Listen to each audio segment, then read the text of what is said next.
Hi students, I'm going to quickly go over the answers to your integer quiz from the week of March 25th. I'm going to look at each question, do a brief explanation. If you have any questions after this, you can email me. First question was, which is not an integer? Remember, integers are all whole numbers and their opposites. So the answer here would be negative 1/2. Negative 1/2 is a rational number, not an integer.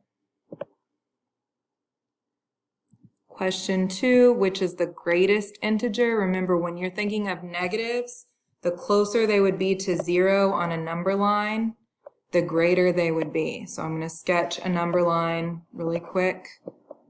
So if you imagine these numbers on the number line, negative 33 would be the farthest away. So that's actually the smallest integer.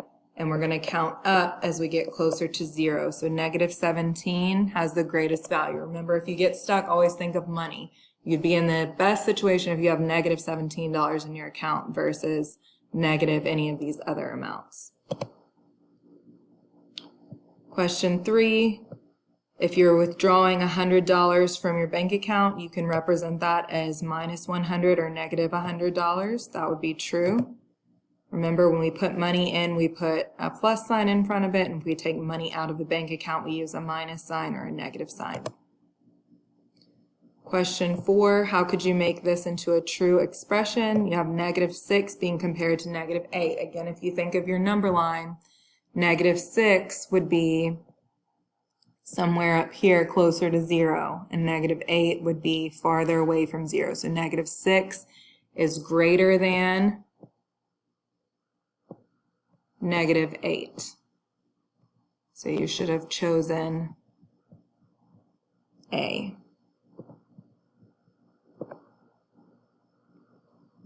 Question 5, Miss Faith bought 4 puzzles for $7 each, and she spent $12 on a board game.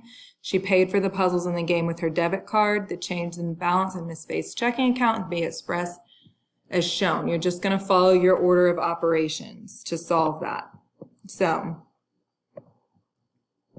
okay, you don't have anything you could do in parentheses. There's no exponents, so you're going to take care of multiplication first, which would be 4 times negative 7. When you multiply a positive by a negative, you multiply and you get a negative answer. So 4 times negative 7 would be negative 28.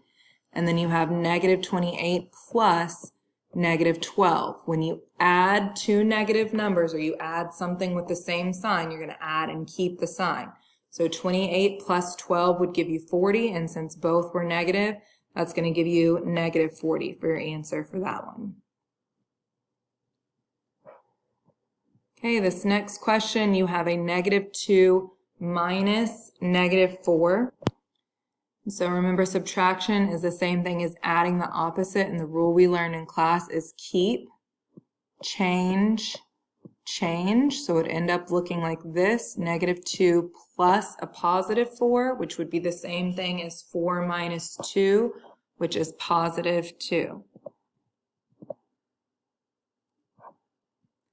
All right, the next question, Miss Mitch is playing a card game. She chose 3 cards. The value of the cards are shown. What is the sum of her cards? You have negative 15, 6, and 7. You need to add those 3 numbers up.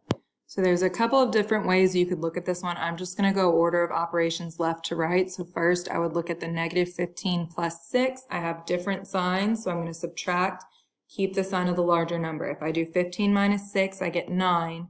The negative 15 is larger, so that's going to leave me with negative 9. And now I have plus 7 that I still need to deal with. So again, different sign, subtract, 9 minus 7 is 2, keep the sign of the larger number. So my answer here would be negative 2. Okay, next we have another order of operations problem. So following the order of operations, we would take care of this part in the parentheses first. Negative 12 divided by positive 4. They have different signs. We're going to do the math, and it's going to be a negative answer. 12 divided by 4 is 3. And since they have different signs, it's going to give us a negative 3. Next, we're going to move on to the multiplication because there's no exponents. So we have negative 8 times positive 3. Again, different signs. We're going to get a negative answer. 8 times 3 is 24, so it's going to give us negative 24. So now we have negative 24 plus negative 3. We're adding two negative numbers, so that's same signs. We're going to add and keep the sign. 24 plus 3 is 27, so it's going to be negative 27 for our answer. Question 9 is the one that I had to edit because the correct answer originally was not there. Miss Barrett is scuba diving. She descends 5 feet below sea level. She descends the same distance 4 more times. What is Miss Barrett's final elevation?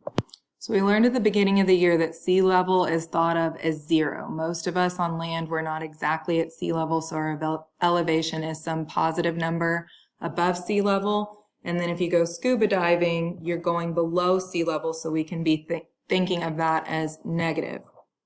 So if she's scuba diving, she's going to start on the surface or on a boat somewhere. If she goes 5 feet below sea level, she would be right here at negative 5.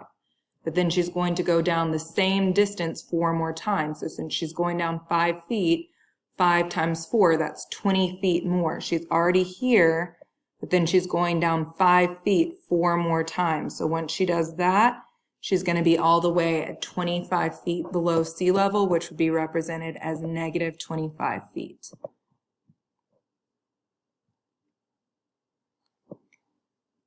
All right, and our last one, we are putting in ascending order, which is least to greatest.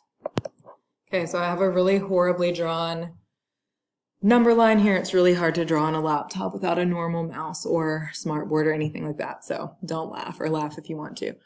But we're putting them in order from least to greatest. Remember, least is to the left. Our negatives are always going to be less than our positives. So obviously negative 5 would be the least, then 0, then 2, maybe, but we've got to figure out where that 21/7 would fall. So it's an improper fraction right now. We learned at the beginning of the year that we should divide the numerator by the denominator, top dog in the house, to figure out the equivalent of improper fractions. Sometimes we get a mixed number, which would be a whole number and a decimal, or a whole number and a fraction. Sometimes we just get a whole number. 7 would go into 21 exactly 3 times in this case, so we get the whole number 3. So the fraction 21/7 is the same thing as having 3, so now if we put it in order, it's easy to see. It should be A, negative 5, 0, 2, and then 21/7, which is the same as 3. So there's all the answers to the quiz. Most of you guys did really well, which makes me happy. Hopefully anything you missed, you understand it now, or maybe you were guessing on some of the questions, and you should understand it all by now. Again, if you have any questions, email me. Have a great week, guys.